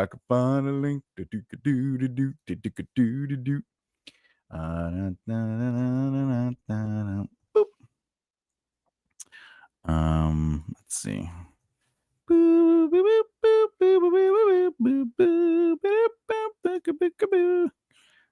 Oh, they didn't connect it to you. Oh well. All right. Well, anyway. Okay. If anyone has a question, feel free to ask. If you don't, we might call it a short. Well, it's been an hour and a half, so short day, long day. It's all the same thing to me. But tomorrow, I will be here at 2 p.m. Eastern Standard Time writing the book in real time, the Concept to Conception, Write a Book with Me series. We are pretty good. We're pretty far in. I think we're at the we're what are we on? We're right at the end. I think we had the last 6 plot points to write in Act 3, so that's going to be a lot of fun. Boop. Let's do this. Boop. Look at me over here. Hey, how's it going? I'm a little circle. That's funny. Boop. All right. If anyone has any questions about writing, feel free to ask me. Give it 3 minutes because I know there's a lag. But while we're doing that, let's do some banner work here.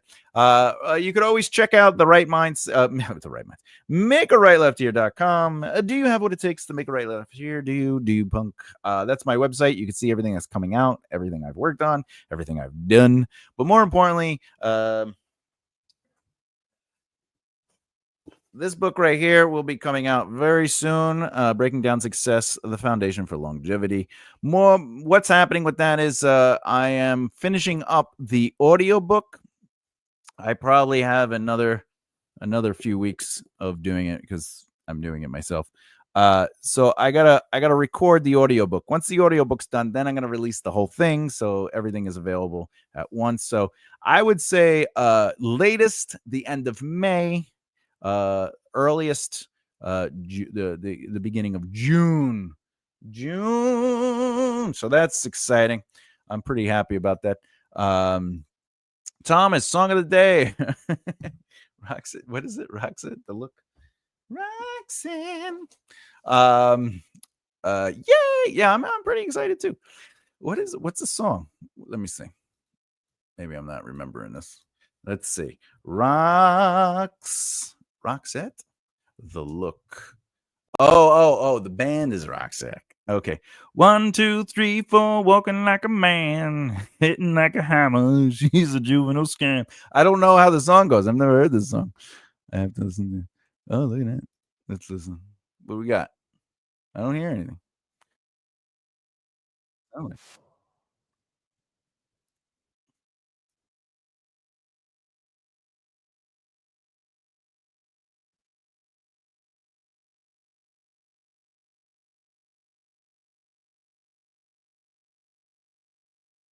Oh, I was basically singing. It's quick. It's Hitting like a hammer, she's a juvenile scam. Never was a quitter, tasting like a raindrop. She's got the look, heavenly bound.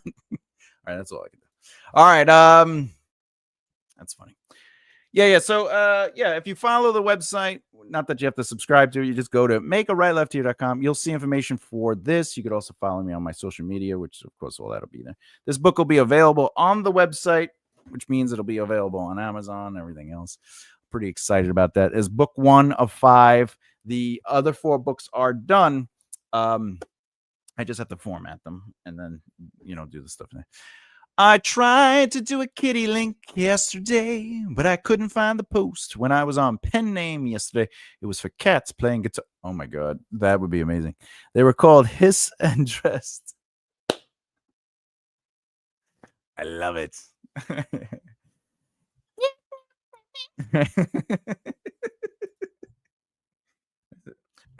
Detroit Rock City.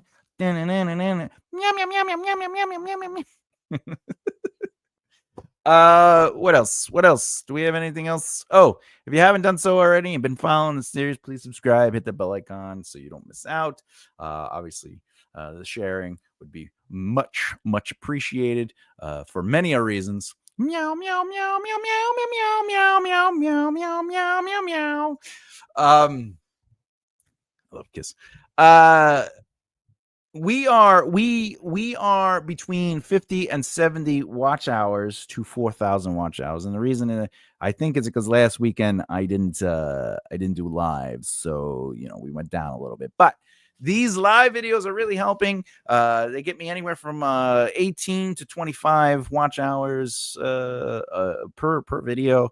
So that's really, really helping, and we are kicking butt. I'm 500 watch hours more this period than I was the same period last year. So that's pretty exciting. And that's really all up to you, the audience, and all my friends that are watching and supporting the channel. Because remember, I don't get watch hours if it's just me posting videos. So the fact that you have all sat with me, listened to me, endured me, and my singing and randomness and my knowledge on writing really does mean a lot to me. I have faith that we're going to definitely hit that 4,000 watch hours next month. So that's going to be a lot of fun.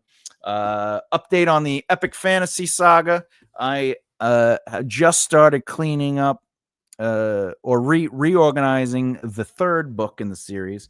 The 1st book is basically done. I'm just going through and doing the cleanup, but I am not going to release the books until all 5 books are done, so you can buy the saga without having to worry about them not being released. However, I'm still on the fence of, will I do a subscription-based chapter a week kind of thing, or will I do buy the book? I might do a chapter a week, but then at the end of reading the book, you can get potentially you could just buy like a special edition book of it or something like that, or maybe that's would be the reward. I don't know. I have to think about that.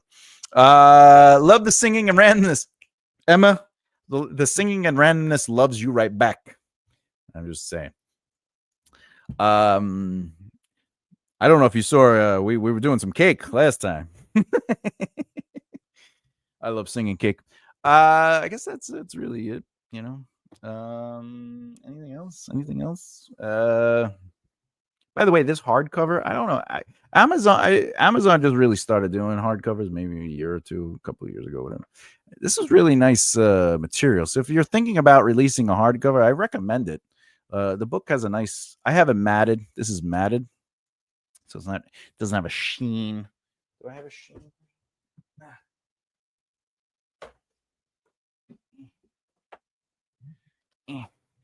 This is the soft cover. This also has a pretty good texture. If anyone's it's always good. Thank you, Emma. Yes. Looks good. Yes. Matt is fat. Yeah. Matt is fat. I do like the matted. This is my first book ever. This is I don't really like the gloss. I'll be honest. I'm not too fun. I did this cover too, but as you can see, I have gotten better at covers. I think this is one of my favorite covers so far. However, the Maven Wars, I can't wait to make covers for that book. pretty excited about that.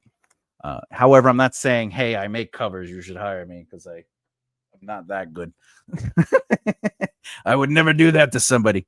But I do recommend to the authors out there, think about you got to think about that. The texture, is it matted? Is it glossy? Is it hard? Is it a soft cover? But if you don't know, Amazon also has a template. So if you could figure out your page count, like after you format it and outline, do all the work on the book and get it set, there's a calculator that you could go in and it tells you what to make the cover. So you can make the design, allows you, so you can make your, so you could do this nice, right? You could do your whatever. Anyway, see how I use my little picture. Oh, look at me. Oh man, I appreciate that. Yeah, the Breaking Down Success book. There's a lot of humor in it. I'll be honest with you, because it's just me, like, talking. It's me talking about like everything I've learned, and like, but it's also I bring up artist brain, business brain. So I explain, like, you could approach the creative side of life with the artist brain or the business brain, and the artist brain destroys careers, right? Because the artist brain thinks creatively and not, like a business. And I explain how, like, you should let the artist brain do the art stuff, but once the art's done, let the business brain hang, because they can't play with each other. Like a business brain will mess up art, and art will mess up business. So I talk about like funny interactions I've had with clients over the years, especially, or even myself. I talk about myself a lot, like how stupid I was when I was starting out in the music industry. And but I use that as I do these like, but Thomas moments, and I had a lot of fun doing it. I did the layout too. I didn't like, I tried to make it like a nice little self-help book, has the nice little interior, very simple to look at. I don't know. I'm excited that I got this done. I did this nice. I dedicated it to my papa. You have to do that, right? Because, he's dead. And he probably was like, why didn't you release it beforehand? I was like, well, you were alive and I didn't have the inspiration. Anyway, but it starts off with a quote that my father used to say to me all the time. I don't know if you could see it. It says, I always wanted to be a comedian. He'd always say that to me. He's like, you always look, I'm so proud of you. You're doing what I always wanted to be a comedian, And I'd be like, why? And he's like, because my father used to always say, well, I'd make jokes, or I'd be quippy and talk back to him. He'd be like, what are you, a comedian? And I always thought, like, if I was a comedian, I could be like, yeah, I am a comedian. And I'm like, well, Dad, dreams do come true. You could do jokes. And I think at like maybe like my fourth or fifth show, whatever, I had brought so many people to a show, whatever. I had, over the course of like my first, that the person who owned the club, like, we'd get to hang out afterwards, and my family hanged out. And my father went on stage and was telling jokes, but like the only people there were our friends after the club, after the event was over. And I was like, Dad, go up there, just say your jokes and everything. But he would just say, stupid things, because that's, but there was great humor. It was great stuff. He used to say, I think I've said it before. He used to say, don't talk to women and kids. Because and I'd be like, why? And he's like, because if you talk to women, they give you kids. And I'd be like, but Dad, you talked to mom and had kids. And he goes, exactly. Like a little kid finger painting on Michelangelo's art piece. Exactly. Art brain versus business brain. Yeah, it's artist brain versus business brain. Yeah, and they the basic idea is the artist brain, and I'm not saying people are artist brain, but the artist brain ideas are like, if I write the best book possible, or if I tell the best joke, or if I write the best song ever, I will be successful because this thing is so good. And the business brain goes, well, you have to market it. And the artist brain goes, why do I have to market it? It just has to be the best it can be. Be so good they can't ignore you. But it's not that they're ignoring you if you're amazing. It's that they don't know you're out there. So if you're not marketing yourself, if you're not building relationships, if you're not creating a brand or a presence, it's not that they're ignoring you. It's they don't know about you.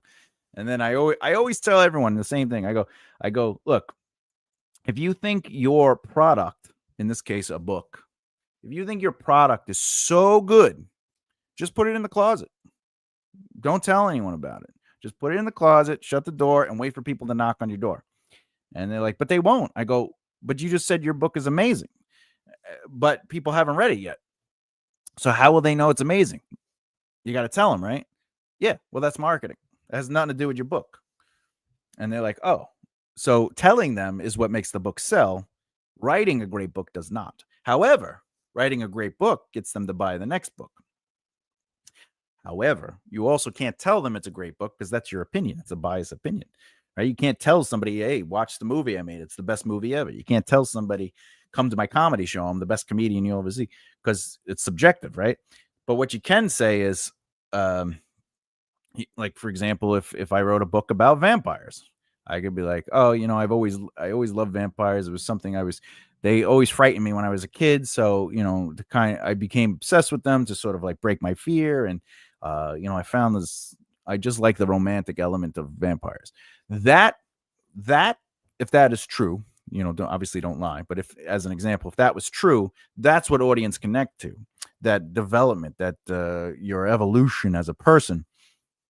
And then they're like, oh, I'm interested in reading this book now because I connected with you on something. But people can't connect with, my book is the greatest book ever. But there's a couple of interviews I did with one of my buddies, Jody, really great guy, and Sperling. And I have his books too, but we get into that. He's like, no, the book just needs to be great. And I'm like, yeah, but no one can read it. No one reads the book and then buys it. They buy a book and then they read it. Well, sometimes they look at the cover. Yeah, but if your book isn't on the shelves, they're not looking at the covers. And if they are on the shelves and it's just like this, they don't see the cover. And then if they see the cover, well, maybe they'll read the back. And if the back is interesting enough, maybe they'll read the first page. And if they're crazy, they'll read the last page. But like, relying on the 1 in a million chance is like a danger. It kills the careers. It was sort of like in the music industry, where it's like, if we just write great songs and if we just do albums, if we do shows, we're gonna grow an audience. But no one's, if they don't know who you are, they're not gonna buy your albums. They're not gonna come to your shows. If you're a comedian, you don't get like, after my music career, I was able to do theater, and then my fanship of my music career came to the theater shows.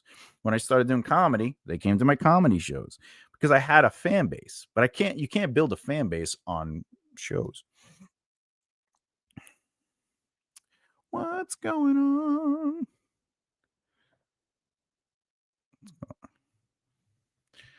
Unless you find it in a library somehow. But again, please, I don't want anyone to take this as like, I'm not saying don't do. I'm not saying don't get it into libraries. That's by far, that is, what is going on with this? I'm gonna have to fix this. I'm gonna have to fix that. All right. What I'm saying is online. Low. All right. So unless you find it in a library or online. So trick of the trade, plant a copy of your novel in the I like it. I'll talk about this real quick. All right. So let's say I take this book and let's say I go the right routes and I get it into a library. I don't just like randomly just put it in a library. I actually go the routes. You have to make sure you have the ISNB, the ISB, the International Serial Base Number. You have to have that number, right? And let's say you're going through Ingram Sparks, because you have to. You can't do it through Amazon. So you go through Ingram Sparks, and because they have to be able to buy it. So the library buys the book, and then they put the book on the shelf. All right. When you go to a library, you randomly walk around the library, and all the books are like this, right? But usually you go to a library looking for a very specific thing. And maybe you go to the computer and you look for the thing. My point is, the mathematical probability that they went into the library looking for your book is 0 unless they know who you are, right? There's no way that you can write a book, put it in a library, and then someone wakes up and go, I got to go get Thomas's book. It's not going to happen, right? They have to know who you are to want to find your book. If they're not looking for your book, it's even less, right? The probability is even less. Let's say it's online. Are they looking for it? No. You need to market. You need to build a presence. You need to do all these things that would increase the probability. I get local people in particular going to the library to borrow my books. Yeah, but they're going there to borrow your books. They're not waking up having never heard of you. You know what I'm saying? And being like, Emma wrote a book. They're like, oh, Emma's books are in the library. There is a big difference between being known and unknown. That's why you put it in front and center on a news release. You can do press releases; those are free in the newspaper, and locals. But my point is, my OCD is killing me with this. What is going? Why is it? Something's wrong with my camera. Anyway, it's not fitting.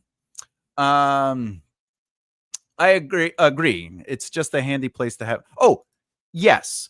I'm not saying don't have your books in the library. I'm not even saying don't have them online. I'm saying that no one is having it there isn't what gets the sales, if that makes sense. Yeah, definitely put them face out. But again, what is your book about by the cover, right? If people just walk past this book, anyway, the long story short is, anyway. I can't ignore it. I don't know. It's always whatever. All right. So all I'm not saying don't put it there. Put the book in the libraries. Put the book in stores. Put the book online. Put the book on your website. Yes, ma'am. Everyone is focused on your beard, not the camera. Well, I appreciate that. I'm just having fun with you. No, I know, Roa. I know. I'm just giving a little insight into the thing. It's at the end of the day, it's always about advertising. Like even if it's on Amazon, you still have to market it. You still maybe create ads, maybe do a social media push. You definitely got to do interviews.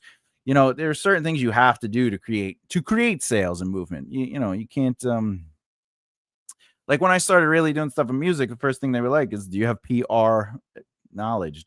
Have you ever done PR? Do you know how to do interviews? I'm like, what about the music? Just have them play the music. Now, music doesn't sell music. What do you mean?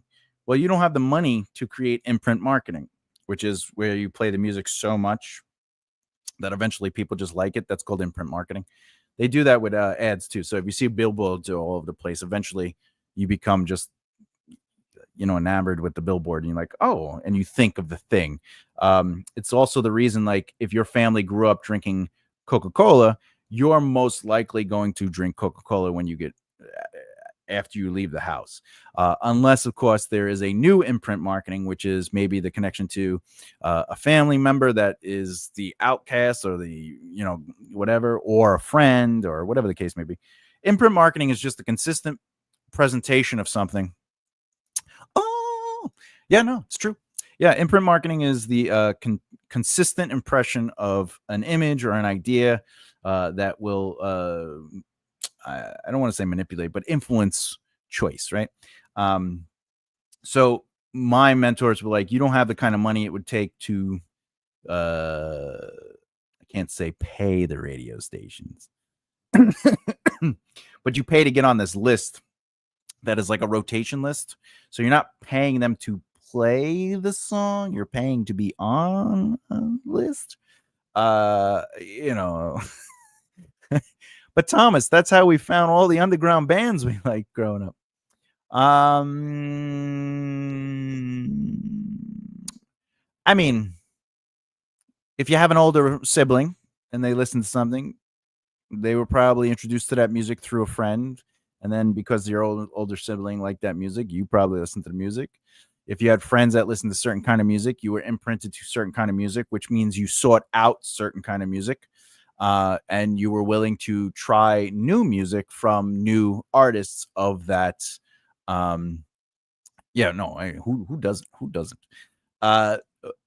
if you're, you might have friends that collect albums at the time. I give away my age. So you'd go to a record store, and while they're looking, what do? You just look around and you're just skimming, But if you find music within the genres you like, you're more likely to try that out. But that is from imprint marketing. You are imprinted on that style.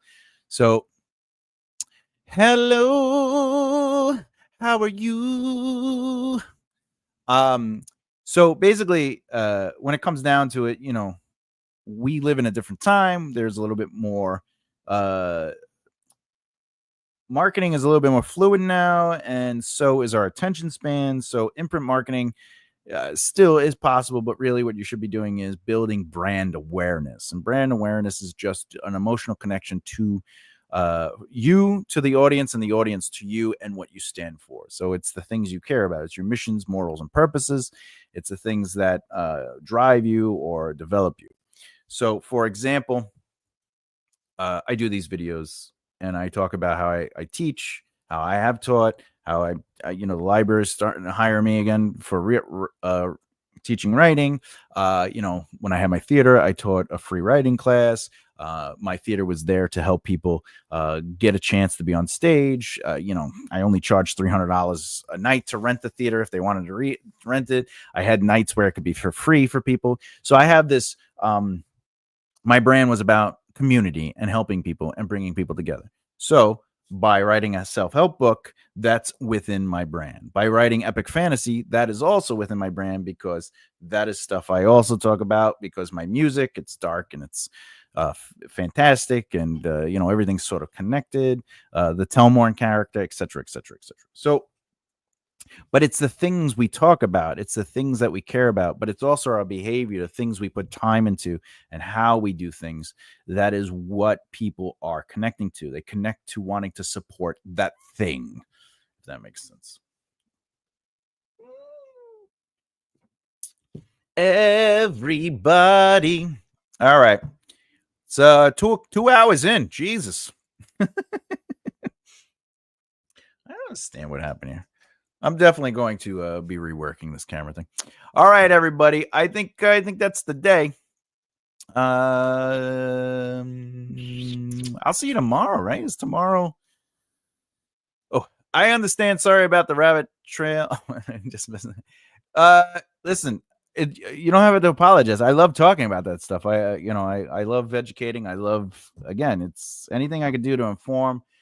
Also, my way isn't the only way. It's not my way or the highway. They're just different ways to look at it, stuff like that. I seriously need to get better at writing dialogue. I do try to avoid MCU-like dialogue and avoiding doing exposition. That's a great place to be starting, and really to be thinking about is, MCU dialogue isn't necessarily bad, but I know exactly what you're saying. I know exactly what you're saying. But it does start off with understanding character positions. What does a character believe in or care about? That's not motivation. That's different. Wants and needs are different than position. Position is where they stand on things. I like the Jets. I don't like the Jets. How much do I like the Jets? Whatever the case is. And that creates behavior to how they discuss certain situations. Horror and fantasy. You can't go wrong with that. Good stuff. Good stuff. But even still, in horror, there still has to be a logical narrative movement to the dialogue. There has to be behavior to that. So if you understand positions, for example, if somebody is not afraid to die, they probably will have a better chance in the horror genre. If somebody is afraid to die, depending on how much they're afraid to die, it might be more. However, can their position change slightly, somewhat? I mean, not at all. Can it change completely, somewhat, or not at all? If it doesn't change at all, they double down.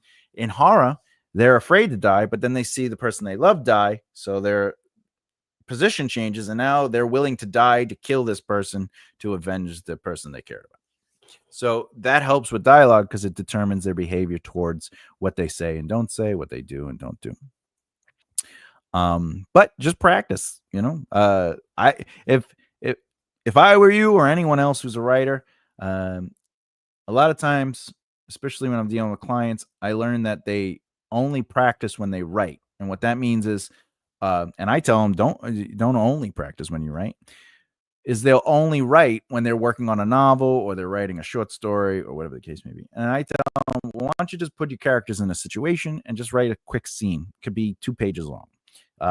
Maybe you don't use your characters. You just come up with an idea. So it's always good to just sort of practice and just write out a little beat or stuff like that.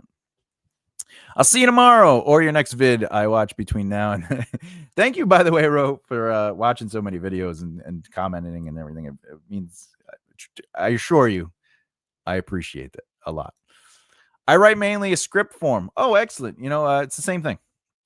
Dialogue is going to be the same and everything. The only big difference between screenwriting and long form narrative when it comes to dialogue is dialogue has to do a lot more heavy lifting, and every line of dialogue needs to move plot, character, or world building, just like in long form narrative, but it has to be concise because every line costs money.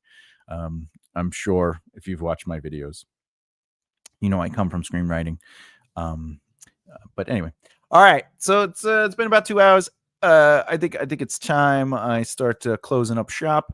I would get someone to help me, but I don't trust anyone after the last guy I worked with had no idea how to write a story. Get some books on, if you don't trust anyone, get some books, read those books, break down what you're learning from those books. If you trust me enough to watch my videos, I recommend watching the videos, especially on dialogue. I do have a screenwriting series, but it's all about character. If you start with character, internal stuff, you'll start being able to write through their voice a lot better, and that'll help you with anything. I recommend that.